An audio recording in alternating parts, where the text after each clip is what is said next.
ভারতের পাশে এখন আবার 1971 সালের মতো রাশিয়া এসে দাঁড়িয়েছে। বাংলাদেশ আওয়ামী লীগের পাশে আবারও রাশিয়া এসে দাঁড়িয়েছে। ভারত সফরে আসার পরে একটা বিশাল বৈঠক হয়ে যায়। বৈঠকের মধ্যে মূল বিষয় একটাই ছিল, বাংলাদেশের রাজনীতি এবং আওয়ামী লীগকে কিভাবে বাংলাদেশে আবার প্রত্যাবর্তন করানো যায়। ঢাকায় আর কেউ থাকতে চাইছে না, সবাই চলে যেতে চাইছে বাংলাদেশ থেকে, এবং ভারতের সঙ্গে তারা একযোগে বাংলাদেশে ফ্রি, ফেয়ার অ্যান্ড ইনক্লুসিভ ইলেকশনের কথা বলছে।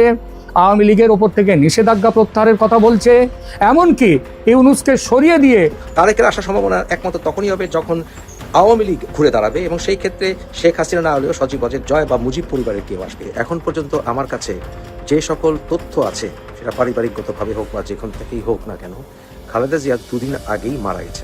মূলত বাংলাদেশের নিরাপত্তা উপদেষ্টা আপনার খলিলুর রহমান তার ছুটাছুটি আমেরিকা, লন্ডন, দোহা, ভারত, ইভেন বাংলাদেশে আমেরিকান এমবেসি, তার ছুটছেন।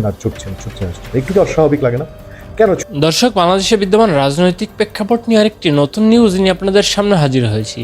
দর্শক, যার বিশেষ অংশ ইতিমধ্যেই আপনারা দেখেছেন, দেখে বুঝতে পেরেছেন আজকের ভিডিওটি কতটা গুরুত্বপূর্ণ হতে চলেছে। তাই দর্শক, আর দেরি না করে ভিডিওটিতে একটি লাইক দিয়ে ধারাবাহিকভাবে ভিডিওর অংশগুলো দেখে আসি। দর্শক, যারা এখনও চ্যানেলটি সাবস্ক্রাইব করেননি তাদেরকে অনুরোধ করবো চ্যানেলটি সাবস্ক্রাইব করে পাশে থাকা বেল আইকনটি বাজিয়ে দেওয়ার জন্য। পরে আন্তর্জাতিক চাপ আছে যে তুমি শেখ হাসিনাকেও দেশে ফিরতে দিবে না, সুষ্ঠু নির্বাচন হবে না। শেখ হাসিনা বা আওয়ামী লীগের নেতারা কি ভুল করেছে সুষ্ঠু নির্বাচনে, সুষ্ঠু বিচারে সেটা বেরিয়ে আসুক। সুষ্ঠু বিচারও হবে না, কিন্তু তুমি আবার বিচারের কথাও বলবে, আবার নির্বাচনও করতে দেবে না। যেমন বিএনপি নির্বাচনে যায়নি, আর নির্বাচন করতে না দেওয়ার একটা তো আওয়ামী লীগকেও নির্বাচন করতে না দেওয়ার জন্য এই সকল বিডিআর এর নাটক সাজালে। বিডিআর এটা একটা প্রহসনমূলক ইনভেস্টিগেশন রিপোর্ট এসছে, আপনিও জানেন আমিও জানি। তো যাই হোক, নেভারদিলেস আওয়ামী লীগকে নির্বাচন করতে দেবে না। আর ওদিকে বিএনপি, আপনি আমি তারেককে নির্দোষ মনে করি বা করি না সেটা আলাদা, কিন্তু তারেকের পেছনে 21 আগস্ট গ্রেনেড হামলা বা এবং অন্যান্য 10 ট্রাক মামলা, অস্ত্র মামলা এসব রয়ে গেছে। আপনাদের নিশ্চয় মনে আছে যে বিচারটি রায় হয়েছে সেটা আসলে প্রসিডিউরাল সমস্যার কারণে, মূলত সংক্ষেপে বলতে গেলে। এর অর্থ এই নয় যে 21 আগস্ট কেউ ঘটায়নি, এর অর্থ এই নয় নতুন করে আবার মামলা আসবে না, এর অর্থ এই নয় যে হাওয়া ভবনের কেলেঙ্কারির সমস্যার সমাধান হয়ে গেছে। এসব কিছু মাথায় নিয়ে তারেক দেশের প্রধানমন্ত্রী হবে, যেই দলটি আসলে এখন যথেষ্ট মিসম্যানেজমেন্টে আছে। অপরদিকে জামাত হবে বাংলাদেশের প্রধান বিরোধী দল বা দেশের প্রধান দল, এবং তাদের সাথে ইসলামী অনেকগুলি মৌলবাদী গোষ্ঠী এসে হাত মিলাচ্ছে। এটা ইন্ডিয়া মেনে নেবে না কখনোই, যখন ইন্ডিয়া বাংলাদেশ জন্মের পেছনে সবচাইতে বড় ভূমিকা পালন করেছে, যে তাদের পার্লামেন্টে তাদের স্বার্থের কথা বলার মতো বা প্রতিবেশী দেশটির সাথে বন্ধুত্ব রাখার উচিত, এই কথা বলার মতো কোনো দল পার্লামেন্টে থাকবে না। সেই পার্লামেন্ট কলাপস করতেই হবে যদি অল ইনক্লুসিভ নির্বাচন না হয়। তাই সেই ক্ষেত্রে তারেকের আসার সম্ভাবনা একমাত্র তখনই হবে যখন আওয়ামী লীগ ঘুরে দাঁড়াবে, এবং সেই ক্ষেত্রে শেখ হাসিনা না হলেও সজীব ওয়াজেদ জয় বা মুজিব পরিবারের কেউ আসবে। তাই মুজিব পরিবারকে বাদ দিতে হলে তারেককেও বাদ দিতে হবে, এবং সেই বিষয়ে ভারতকে আমেরিকা অবশ্যই সমর্থন করবে, কারণ তাদের ভিতরে একটা স্ট্র্যাটেজিক অ্যালায়েন্স হয়ে গেছে। আর তারেক খালেদা জিয়াকে যদি লন্ডনে নিয়ে যায়, তাহলে মূল কারণটি হচ্ছে তারেক এই কেলেঙ্কারিতে পড়তে চায় না যে তার মা সংগ্রাম করতে করতে মারা গেলেন বাংলাদেশে, কিন্তু এই ছেলেটি যে কোনো কারণেই হোক দেশে ফিরে আসেনি। 11 সময় খালেদা জিয়া দেশ ত্যাগ করেননি, এবং শেখ হাসিনাও আপনাদের মনে আছে যে লন্ডনে হিথ্রো এয়ারপোর্টে উনি চিৎকার করেছিলেন যে আমাকে দেশে যেতেই হবে, এবং দেশে ফিরে উনি কিন্তু অ্যারেস্টেড হয়েছিলেন। বোথ নেত্রী শেখ হাসিনা, খালেদা জিয়া কিন্তু বন্দী অবস্থায় 11 পরে ছিলেন। এখন প্রশ্ন হচ্ছে যে খালেদা জিয়া যে যাচ্ছেন, খালেদা জিয়া কি মৃত না জীবিত, তার আমরা কাগজ চাই।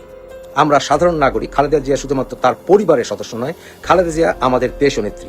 তাই খালেদা জিয়া মারা গেছেন কিনা তার নিশ্চিত ডাক্তারি রিপোর্ট আমরা জানতে চাই। আমরা জানতে পারবো না, আমাদেরকে বলা হবে না উনি গভীর অবস্থায় আছেন, এইসব কথা বললে হবে না। খালেদা জিয়াকে দেশের বাইরে পাঠানোর আগে আমাদের সাধারণ মানুষকে প্রমাণ দিতে হবে, সাক্ষী দিতে হবে, স্পষ্ট বলতে হবে, এবং যে নেতারা মিথ্যা কথা বলবেন বাংলাদেশের মানুষ তাদেরকে পরবর্তীতে ধরবে। স্পষ্ট করে বলতে হবে, এবং দায়িত্ব বিএনপির টপ নেতৃত্বকে পরিষ্কার করতে হবে যে আমাদের কয়েকবারের প্রধানমন্ত্রী বেগম খালেদা জিয়া জীবিত না মৃত, স্পষ্ট। যদি আমাদেরকে মেডিকেল কাগজ নাও দেখানো হয়, ডাক্তারি কাগজ, এই কথা বলতে হবে। এরপরে কাতার এয়ারলাইন্সের থেকে আমাদের রিপোর্ট দিতে হবে যাকে ওনারা প্লেনে উঠাচ্ছেন খালেদা জিয়া, উনি কি জীবিত না মৃত। এরপর লন্ডনে যাওয়ার পথে যদি খালেদা জিয়া মারা যান, সেটারও জবাবদিহিতা করতে হবে, কারণ এরকম মুমূর্ষু মৃত প্রায় মানুষকে যদি মরে না যেও থাকেন, কেন এয়ার অ্যাম্বুলেন্স উঠানো হলো, সেটা কি তারেককে দায়মুক্ত করার জন্য নাকি যে ও আসেনি? তারপর লন্ডনে নেমে যদি মারা যান, বা লন্ডনে যদি ওনাকে মৃত অবস্থায় পাওয়া যায়, লন্ডনের ডাক্তারদের কাছ থেকে আমাদেরকে সার্টিফাইড প্রমাণ দিতে হবে যে খালেদা জিয়া কখন মারা গিয়েছিলেন বলে ওনাদের সিদ্ধান্ত। এই সব কিছু বিষয় খেয়াল রাখবেন। আর তারেক যদি খালেদা জিয়ার মৃত্যুর আগে এই সকল নাটক না করে বাংলাদেশে ফিরে না আসে, আমি আপনাদের বরাবর বলেছি বিএনপি ধ্বংসের জন্য তারেককে দায়ভার বহন করতে হবে এবং বিএনপিকে তারেকের নেতৃত্বে টিকিয়ে রাখা অসম্ভব হবে যদি তারেককে সেখান থেকে রিমুভ করা না হয়। এই কথাটি আপনাদের বরাবরই বলে আসছি যে তারেক যোগ্য নেতা নয় বিএনপি। আমরা যারা বিএনপিকে ভালোবাসি, আমরা যারা শহীদ রাষ্ট্রপতি জিয়াকে ভালোবাসি, আমরা যারা জাতীয়তাবাদী চেতনায় বিশ্বাস করি, আমরা যারা বহু দলীয় গণতন্ত্রে বিশ্বাস করি, আমরা মনে করি আওয়ামী লীগের যে সকল নেতারা অন্যায় করেছেন তাদের সুষ্ঠু বিচার হতে হবে। বিচারের নামে প্রহসন নয়, সুষ্ঠু বিচারের নামে প্রহসন চলবে না এবং সুষ্ঠু বিচার করে আওয়ামী লীগকে নির্বাচনে আনতে হবে এবং অল ইনক্লুসিভ নির্বাচন হতে হবে। অল ইনক্লুসিভ নির্বাচন হতে হবে, বিএনপি ঘুরে দাঁড়াতে হবে, তারেককে বাদ দিতে হবে আজ হোক আর কাল হোক। কারণ তারেক কোনো যোগ্য নেতৃত্বের কোনো প্রমাণ আজ অবধি দিতে পারেনি। সে কোনো লেভেলে আন্দোলনে কখনো ছিল না, বরঞ্চ সে ডিসেম্বর থেকে সরে গিয়ে ফেব্রুয়ারির নির্বাচন অসম্ভব হবে আপনাদেরকে আমি সেটাও বলেছিলাম। আমার মনে হয় এতদিনে আপনারা বুঝে গেছেন ফেব্রুয়ারি নির্বাচনটা হবে না। তাই নির্বাচন হতে হবে সুষ্ঠু, স্পষ্টতা থাকতে হবে এবং বিএনপি আওয়ামী লীগকে ঐক্যবদ্ধভাবে স্বাধীনতার পক্ষের শক্তিদেরকে নিজেদের দোষ স্বীকার করে ঐক্যবদ্ধভাবে নির্বাচনে অংশ নিয়ে স্বাধীনতা বিরোধী শক্তিদেরকে ঠেকাতে হবে। বিভিন্ন সোর্স থেকে যা জানতে পারছি বা শুনতে পারছি, এতে হচ্ছে খালেদা জিয়া উনি 2 দিন আগেই মারা গেছেন। কিন্তু যা বললাম, যেহেতু পার্টিগত সিদ্ধান্ত ছিল যে এই বিষয়ে আসলে পার্টি থেকে যতক্ষণ পর্যন্ত অফিসিয়ালি কিছু না বলা হবে ততক্ষণ পর্যন্ত কেউ যেন এই কথা না বলে যে খালেদা জিয়া মারা গেছেন, সেই সিদ্ধান্তের প্রতি শ্রদ্ধা রেখে এতক্ষণ আমি এই বিষয়ে আপনাদেরকে আমার কাছে যা তথ্য আছে তা স্পষ্ট করে বলিনি। তবে স্পষ্টত যেটা হচ্ছে, এখন পর্যন্ত আমার কাছে যে সকল তথ্য আছে, সেটা পারিবারিকগতভাবে হোক বা যেখান থেকেই হোক না কেন, খালেদা জিয়া 2 দিন আগেই মারা গেছেন। খালেদা জিয়ার এখন যে ভেন্টিলেশন লাগিয়ে রাখা হয়েছে, সেটা কেন লাগিয়ে রাখা হচ্ছে আপনাদের বুঝতে হবে যে এভার কেয়ার হাসপাতালটা কোথায়। সেটা একটি অত্যন্ত সিকিউর এলাকা। সেইখানে অর্থাৎ সেই এলাকাটাতে মানুষ যেতে হলেই সেখানে বিভিন্ন রকমের চেকিং হয় বা বিভিন্ন রকম প্রশ্ন করা হয় ইত্যাদি, এবং বেশ সিকিউর এলাকা। সেখানে যদি লক্ষ লক্ষ মানুষের ঢল নামে, তাহলে সেখানে ওদের যা নর্মাল সিকিউরিটি সেই এলাকার জন্য, এলাকাটাই সিকিউর আপনারা জানেন, বসুন্ধরা এলাকা, এবং সেখানে আসলে মানুষের ঢল নামলে সেখানকার সিকিউরিটি বিপন্ন হবে বা সেখানে যে প্রচলিত সিকিউরিটি সিস্টেম সেটা বিপন্ন হবে। তাই সেই বসুন্ধরা এলাকার নিরাপত্তা বজায় রাখার জন্য, শুধুমাত্র এভার কেয়ার নয়, বসুন্ধরা এলাকার নিরাপত্তা বজায় রাখার জন্য সেখানে জনসংযোগ বা জনসমাগম, মানুষের ঢল ঠেকানোর জন্য সেটা আসলে এখনো ঘোষণা দেওয়া হয়নি। কারণ খালেদা জিয়া মারা গেছেন এই কথাটি বললে আমরা সেখানে লক্ষ লক্ষ এমনকি কোটি ছাড়িয়ে যেতে পারে এমন মানুষের ভিড় দেখতে পাবো। তাই সেটাকে এখনো প্রকাশ করা হচ্ছে না বলেই আমি মোটামুটি নিশ্চিত হয়েছি। আরেকটি বিষয় হচ্ছে যে খালেদা জিয়াকে আসলে ওনার বডিকে সেখান থেকে কি বের করে নিয়ে আসা হবে, সেটাকে কি আসলে ওনাকে যেখানে ওনার কবরস্থান সেখানে নিয়ে রাখা হবে বা কোথাও গিয়ে রাখা হবে, এই নিরাপত্তা দেওয়ার জন্যই আসলে এসএসএফ এর যে নিরাপত্তা সেটা নিশ্চিত করা হয়েছে, অর্থাৎ ভিভিআইপি নিরাপত্তা। কারণ সেখান থেকে লাশ বের করে আনা এবং সেই সিকিউর বসুন্ধরা এলাকায় অত্যন্ত দুরূহ অথবা অত্যন্ত একটি বিগ চ্যালেঞ্জ। তাই সেখানে এই ভিভিআইপি সিকিউরিটি দেওয়া হচ্ছে এবং এতেই বোঝা যায় যে খালেদা জিয়া সুস্থ হয়ে সেখান থেকে বের হয়ে আসবেন না, অর্থাৎ ওনার মৃতদেহ সেখান থেকে বের করে আনা হবে। হেলিকপ্টারে করে ওনাকে কোথায় নিয়ে যাবেন? হেলিকপ্টারে করে ওনাকে কি সেখান থেকে কবরস্থানে নিয়ে যাবেন? না। শেখ হাসিনা এবং অন্যান্য আওয়ামী লীগের নেতারা ওনারাও আসলে খালেদা জিয়ার আসলে মঙ্গল চান, অর্থাৎ উনি যেন সুস্থ হয়ে বেরিয়ে আসেন, এটা সবাই চান বলে আমি নিশ্চিত। তাই ওনার কোনো শত্রু নাই যে খালেদা জিয়াকে হত্যা করবেন বা খালেদা জিয়ার কোনো ক্ষতি করবেন, এই জন্য ওনাকে সিকিউরিটি দেওয়ার জন্য সেখানে এসএসএফ গেছে। ভারতের পাশে এখন আবার 1971 সালের মতো রাশিয়া এসে দাঁড়িয়েছে। বাংলাদেশ আওয়ামী লীগের পাশে আবারও রাশিয়া এসে দাঁড়িয়েছে। রাশিয়া যেভাবে 1971 সালে বাংলাদেশ আওয়ামী লীগকে সমর্থন জানিয়েছিল, ভারত যেভাবে সমর্থন জানিয়েছিল এবং বাংলাদেশ আওয়ামী লীগের নেতৃত্বে যেভাবে বাংলাদেশ স্বাধীন হয়েছিল, আবার এই 2025 সালে আবার 2026 সালে এসে রাশিয়া এবং ভারতের সমর্থনে আবারও বাংলাদেশ আওয়ামী লীগ রাজপথ কাঁপাবে, রাজপথ দখল করবে, আবার বাংলাদেশকে নতুন করে স্বাধীন করবে এই রাজাকারদের হাত থেকে। 100% লিখে রাখুন। এই নিয়ে গতকালকেই পুতিন ভারত সফরে আসার পরে একটা বিশাল বৈঠক হয়ে যায়। বৈঠকের মধ্যে মূল বিষয় একটাই ছিল, বাংলাদেশের রাজনীতি এবং আওয়ামী লীগকে কিভাবে বাংলাদেশে আবার প্রত্যাবর্তন করানো যায়। কেন এই বিষয়টা বেশি গুরুত্বপূর্ণ হয়ে পড়ে, তার মেইন রিজন হচ্ছে বাংলাদেশ দক্ষিণ এশিয়ার মধ্যে খুবই গুরুত্বপূর্ণ একটা জায়গা। এই জায়গার মধ্যে রাশিয়া এবং ভারতের বলয়ের যে রেজিমটা থাকবে, তাহলে ভারতের জন্য সুবিধা এবং রাশিয়ার জন্য সুবিধা দক্ষিণ এশিয়ার মধ্যে কন্ট্রোল করা। সেই কারণে রাশিয়া এবং ভারত একসাথে জয়েন্টলিভাবে কাজ করছে বাংলাদেশের মধ্যে আওয়ামী লীগকে আবার পুনঃপ্রতিষ্ঠা করার জন্য, আবার আওয়ামী লীগকে ক্ষমতায় বসানোর জন্য। তাই যা কিছু করা প্রয়োজন রাশিয়া সাপোর্ট করবে ভারতকে, এবং ভারত 100% আওয়ামী লীগকে আবার প্রত্যাবর্তন করাবে বাংলাদেশের রাজনীতিতে। শেখ হাসিনা হয়তো যদি বেঁচে থাকে, শেখ হাসিনাকেও প্রত্যাবর্তন করাবে বাংলাদেশে। খুব শীঘ্রই সেটা করার চেষ্টা করছে ভারত। রাশিয়াও কিন্তু ভারতকে সম্পূর্ণরূপে এই ব্যাপার নিয়ে একমত পোষণ করেছে। তাই যে বৈঠকটা হয়েছে গতকালকে খুবই গুরুত্বপূর্ণ বহন করে এবং আওয়ামী লীগের জন্য খুবই গুরুত্বপূর্ণ বার্তা বহন করে।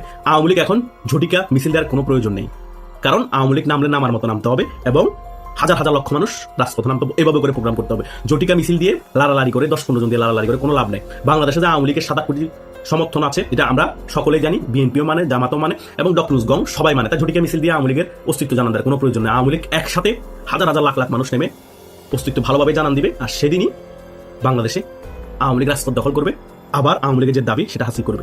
বহির্বিশ্ব থেকে প্রভাবশালী দেশ রাশিয়া এবং ভারত এবং অন্যান্য যে সকল মিত্র আছে আওয়ামী লীগের, সকলেই এই আওয়ামী লীগকে সমর্থন দিবে। তাই এই আওয়ামী লীগকে দমানোর শক্তি বাংলাদেশের কারণেই। পাকিস্তান 1971 সালে যেভাবে পরাজিত হয়েছে, এই রাজাকাররা যেভাবে পরাজিত হয়েছে, সেম ভাবে রাশিয়ার সমর্থনে, ভারতের সমর্থনে আওয়ামী লীগ আবার এই রাজাকারদেরকে এবং পাকিস্তানের আধিপত্যবাদকে বাংলাদেশ আবার পতন করবে। সেটা অলরেডি প্ল্যানিং হয়ে গিয়েছে, জাস্ট সময়ের ব্যাপার। শেখ হাসিনা যেভাবে 16 বছর ক্ষমতায় থাকার পরে পতন হয়েছে, এরও যেভাবে এসেছে, এরা যেগুলো করতেছে এদেরও পতন হবে। পতন করানোর জন্য যত কিছু মেটিকুলাস ডিজাইনলি সাজানো দরকার, সকল কিছুই সাজানো হচ্ছে।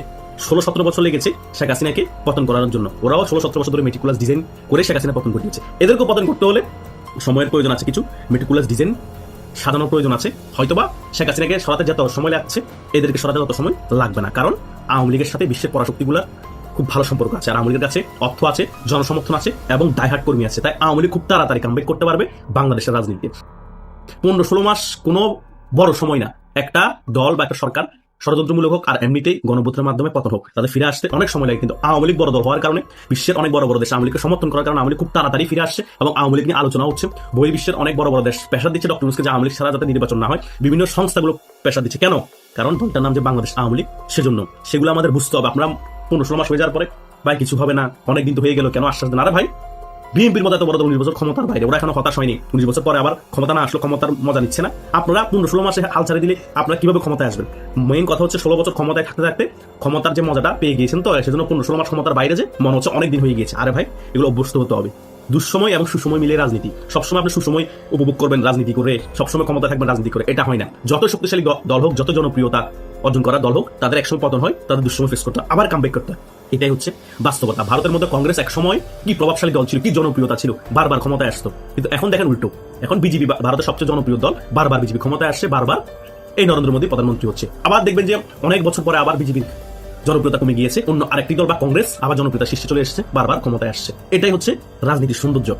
এটাই যারা রাজনীতি তাদের মেনে নিতে হবে, হতাশ হওয়া যাবে না। তাই ভারতের মধ্যে বাংলাদেশ আওয়ামী লীগকে নিয়ে এবং সীমান্তবর্তী জায়গাকে নিয়ে যে গুরুত্বপূর্ণ রাশিয়া এবং ভারতের বৈঠক হয়েছে, সেটা খুবই গুড সাইন আওয়ামী লীগের জন্য, আওয়ামী লীগের কর্মীদের জন্য। খুব ভালো একটা পজিটিভ রেজাল্ট আসতে যাচ্ছে খুব শীঘ্রই। তাই হতাশাগ্রস্ত না হয়ে আরও কিছু সময় অপেক্ষা করুন। 15-16 মাস অপেক্ষা করেছেন, আরও কিছু মাস অপেক্ষা করুন। অপেক্ষার ফল কিন্তু মধুর হয়, এটা কিন্তু আমাদের সকলে মনে রাখতে হবে। বাংলাদেশে ফ্রি, ফেয়ার অ্যান্ড ইনক্লুসিভ ইলেকশনের কথা বলছে, আওয়ামী লীগের ওপর থেকে নিষেধাজ্ঞা প্রত্যাহারের কথা বলছে, এমনকি ইউনূসকে সরিয়ে দিয়ে শেখ হাসিনার তত্ত্বাবধানে একটি কেয়ারটেকার সরকার গঠন ও সেই সরকারের অধীনে নির্বাচন করার যে ভারতীয় প্রস্তাব, সেই প্রস্তাবেও আমেরিকার প্রতিনিধিরা সহমত জানিয়েছে। কিন্তু আবার একই সঙ্গে ইউনূসকে রাশ টানার ব্যাপারে কিছু করছে না। ইউনূস এখন চেষ্টা করছে নির্বাচন পিছিয়ে দিতে, নির্বাচন যাতে না হয় সেই ব্যবস্থা করছে। এবং ইউনূসের এখনও যে যা খুশি তাই করে যাওয়া আমেরিকা, সেখান থেকে সুতো ছাড়ছে। অর্থাৎ আমেরিকার এই যে 2 নম্বরই একটা ব্যাপার, এই ব্যাপার আর মেনে নিতে রাজি নয় ভারত। বাংলাদেশে ব্যবস্থা নিতে ইতিমধ্যেই অনেক দেরি হয়ে গেছে। মোল্লাতন্ত্র ও জঙ্গিতন্ত্র খেয়ে ফেলেছে দেশটাকে। আর দেশটাকে খেয়ে ফেললেই যে হবে তা তো নয়, আর দেরি করলে ভারতের অভ্যন্তরীণ নিরাপত্তা বিপন্ন হবে।